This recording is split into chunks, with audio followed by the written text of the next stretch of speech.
Hello students, welcome back. Today in this video we will discuss about the topic economic growth and development with reference to democracy. When we are going to assess democracy, in that way it is another criteria. Democracy को assess करने के दौरान हम आज इस video में ये देखेंगे कि कैसे इकोनॉमिक ग्रोथ एंड डेवलपमेंट के इशू पर डेमोक्रेसी डील करती है. If we observe from 1950 to 2000, अगर हम 1950 से लेकर 2000 तक के बीच के समय के इकोनॉमिक ग्रोथ रेट को देखें तो ये पता चलता है कि non democratic countries are having better economic growth than democratic countries. कहने का मतलब ये है कि वो देश जहां नॉन डेमोक्रेसी है उन देशों में फ्रॉम 1950 टू 2000 और in between 1950 to 2000 growth rate काफी अच्छी रही है डेमोक्रेटिक कंट्रीज के कंपैरिजन में. तो क्या सोचते हो आप, क्या हमें डेमोक्रेसी छोड़कर नॉन डेमोक्रेटिक सिस्टम को फॉलो करना चाहिए? शायद नहीं. क्यों? क्योंकि हमने तो अभी भी डेमोक्रेसी रखा है और आज भी दुनिया के बहुत सारे देश हैं जहां डेमोक्रेसी नहीं है. They are struggling for that. वो अभी भी अपने देश में डेमोक्रेसी को इस्टेब्लिश करने के लिए स्ट्रगल कर रहे हैं. क्यों ऐसा? अगर इकोनॉमिक ग्रोथ नॉन डेमोक्रेसी में अच्छी है तो फिर क्यों ना हम डेमोक्रेसी को क्विट कर जाएं और नॉन डेमोक्रेसी को अडॉप्ट कर लें? तो ऐसा सही नहीं है. We can not reject democracy only on this reason. हम केवल इस एक कारण से डेमोक्रेसी को रिजेक्ट नहीं कर सकते कि यहाँ इकोनॉमिक ग्रोथ नहीं हो रही है या स्लो हो रही है. क्यों? Because economic development depends on several factors like population size, global situation and so many things are there.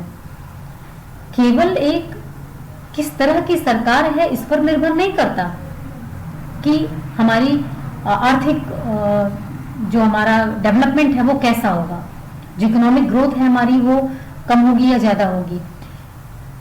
इसको डिसाइड करने के लिए और भी दूसरे फैक्टर्स हैं जैसे पॉपुलेशन की साइज, ग्लोबल सिचुएशन कैसी है.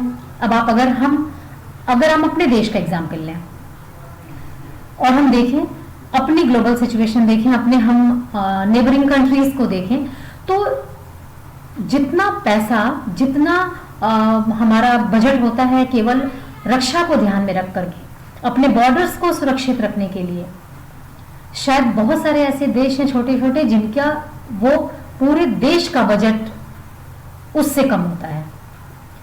तो अगर हमारे देश में अगर हम पॉवर्टी को रिमूव नहीं कर पा रहे हैं, अगर हमारी इकोनॉमिक ग्रोथ जो है वो स्लो हो रही है तो बहुत बड़ा रीजन ये है कि हमें बहुत सारा पैसा अपनी सुरक्षा पे खर्च करना होता है.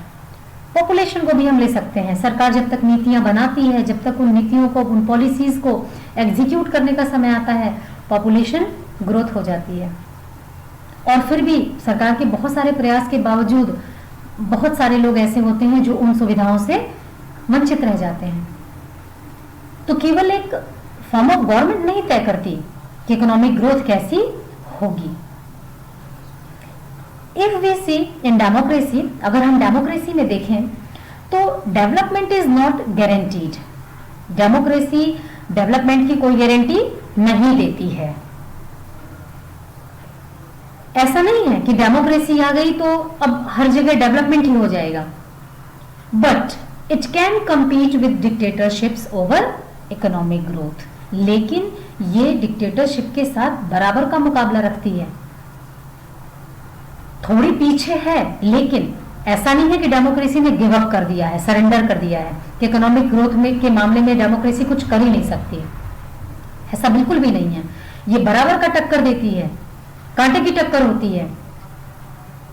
लेकिन डेमोक्रेसी में इकोनॉमिक ग्रोथ रेट थोड़ी कम होती है, इस बात से हम इनकार नहीं कर सकते।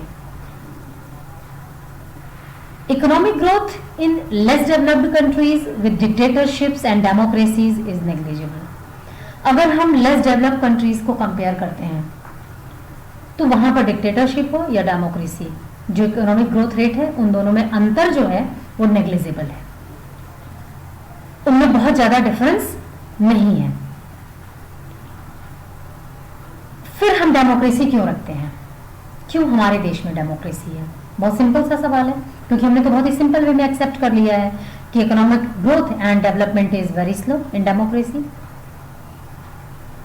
तो इसका आंसर हम अपने पिछले वीडियोस में जो चीजें हमने पढ़ी हैं उनके बेसिस पर दे सकते हैं। डेमोक्रेसी एक अकाउंटेबल गवर्नमेंट है, रिस्पॉन्सिव एंड लेजिटिमेट गवर्नमेंट है।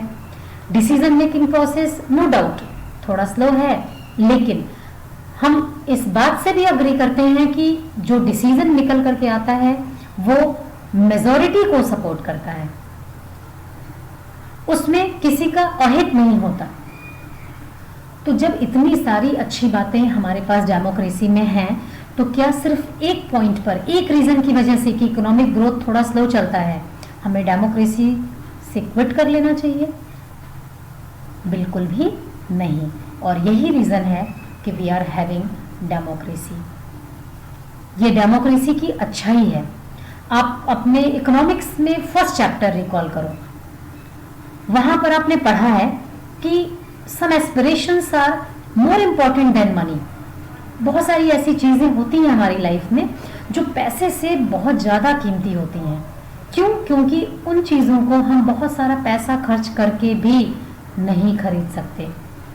Satisfaction, dignity, pollution free environment, ये सारी चीजें ऐसी हैं जो पैसे से भी बहुत ज्यादा इंपॉर्टेंट हैं और हम इन्हें बहुत सारा पैसा खर्च करके नहीं ला सकते अपने जीवन में।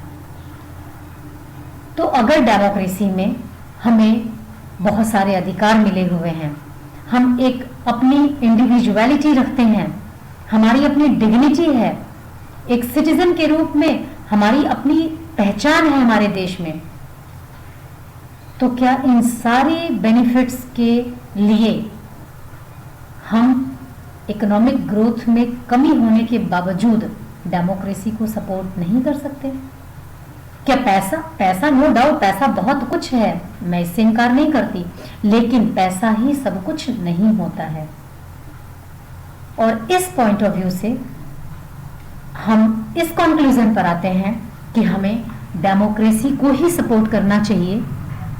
आप एक सिचुएशन देख लो, आप किसी ऐसे कंट्री में हो जहां फाइनेंशियली उस कंट्री की पोजीशन बहुत अच्छी है, लेकिन आप अपनी बात नहीं रख सकते सरकार के सामने, आप खुद को एक्सप्रेस नहीं कर सकते हो, आप सेलिब्रेट नहीं कर सकते, तो क्या ये घुटन भरी जिंदगी अच्छी है?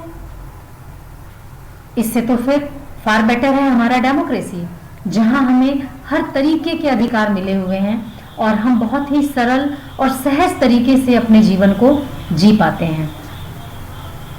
This was all about this topic, economic growth and development. In our next topic we will discuss in our next video. Thank you.